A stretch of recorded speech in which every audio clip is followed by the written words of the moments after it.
Կառավարության անդամներ են, դե։ Այսինքն իրենք ավելի կարևոր են, քան ժողովուրդը։ Բա։ Բայց քան ժողովուրդ պետք է սպասեն, թե ոման ինչ-որ մի լավ չեմ ուզում շատ բաներ ասեմ, մեր ժողովուրդը լավ էլ հասկանում է։ 10-ից հետո։ Այդ ինչ արարողական է։ Նա թուրքիկոլ որոշումը Հայաստանում հայերը ոտքի քայլել, ոտքի կառնվել։ Կառավարության անդամները։ Ո՞նց թուրք Նիկոլա բռնապետից բետարա։ Ինքը բռնապետ թուրք Նիկոլա։ Այ երկիր մեջ է։ Հայ ժողովրդին։ Գնա Նիկոլի բետարա։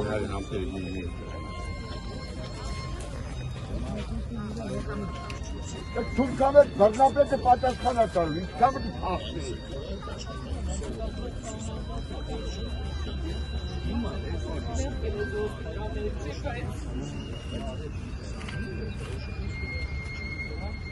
Ոստիկանները ծառայում են պետությանը, անվտանգությանը, բայց չի կարելի, երբ որ թուրք է ղեկավարում, իրանք էլ են հասկանում, որ Նիկոլը թուրք է։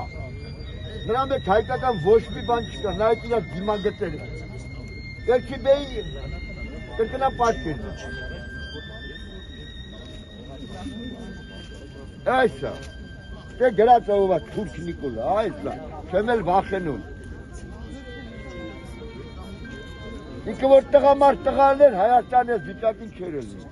Մի մարդ որ բանակ չի ծառայ, ո՞նց կարա տղամարդ լինի։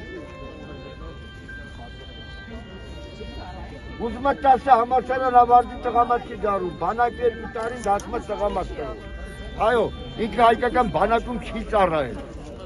Պետք է Սուրենուի պապիկն է հայկական բանակ ծառայել։ Հայ զինվորը չի պարտվել։ Պարտվել է կզել արնևի առաջ թպայական, քեմալական պետություն է գործում, ոչ թե քաղաքացիական պայմանագիր։ Իմ ասածների պատասխանը տալիս է։ Իրանք քեմալական պետություն են, ոչ թե քաղաքացիական պայմանագիր։ Սև գային ազգի գլխին, որ գերագույն գլխավոր հրամանատարը բանակ չի ծառայել։ Խնդրեմ, Նիկոլ Փաշինյան, բանակ ծառայել։